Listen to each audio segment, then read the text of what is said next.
Hey everyone, Giancarlo Veronini here at GDC 2011. I'm joined by Dax'em of Rocksteady Studios, and we're here to check out Batman Arkham City. Now, Dax, what do we get to take a look at today? Today we're taking a look at the first chapter of Batman Arkham City. This is a huge new development project for Rocksteady Studios. We've taken the action out of Arkham Asylum. This time we're going into the streets of Gotham City. The whole place is overrun by criminals and thugs on the streets of Gotham. So for us, it's a big new game world. It's a big new project. I think people are going to be really excited about what they're seeing. In terms of bringing Batman into this new kind of bigger open world, what sort of changes did Rocksteady have to do to his abilities? What sorts of changes to his gadgets and things like that the team have to make?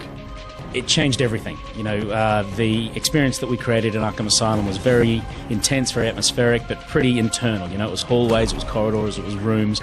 Going out on the streets of Gotham really fundamentally shifts everything for Batman. So his navigation, you can obviously see moving around an interior versus gliding between buildings within Gotham. We had to overhaul every aspect of his movement. That affects his gadgetry, his combat, storytelling. We really put everything on the table and had to ask ourselves right from the beginning, does any of this make sense anymore? Some of it was ripe for evolution into Arkham City, and some things we just have to build from scratch all over. And in terms of when players do go explore, what sort of the ways they can get around if they want to get around Arkham City?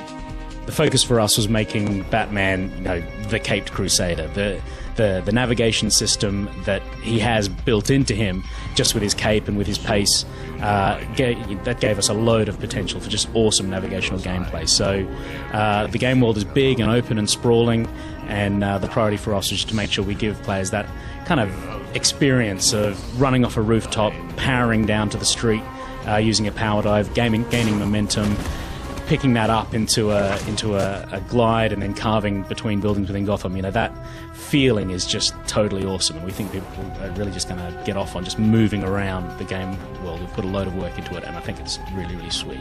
And obviously combat in Arkham Asylum was very, very fluid. You guys are looking to do the same thing with this, but are you adding any sort of new kind of features, anything that Batman can do this time around that he couldn't do in Arkham Asylum? Yeah, a load. You're right. Combat in Arkham Asylum, I think, was one of the things we absolutely nailed. And as a system for brawling, taking that out onto the streets of Gotham, it just fits perfectly. We're really ramping up the number of thugs that you can take on at any one time, but we're also ramping up the artificial intelligence that thugs have coming at you, so they can launch simultaneous double or triple attacks. They can come at you with weapons. So on the flip side of that, we've integrated Batman's gadgetry into combat, so you can use your Batclaw or explosive gel during combat, to kind of level out the playing field. So even though they're coming at you with more moves, we've given Batman twice the number of combat moves so that he can survive on the streets of Arkham City.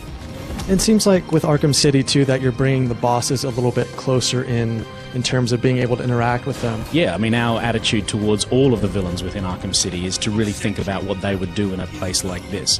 For us, a boss fight is not about this sort of beefy combat confrontation. It's about the intellectual battleground. Gamers can expect that experience to really shift depending on the villains that Batman's facing at any particular time. So what are we looking at in terms of platforms and release dates? Batman Arkham City coming out this fall on PC, PS3, and Xbox 360. Awesome. Thank you so much for joining us. Thank you. Stay tuned at GameSpot.com for more on Batman Arkham City.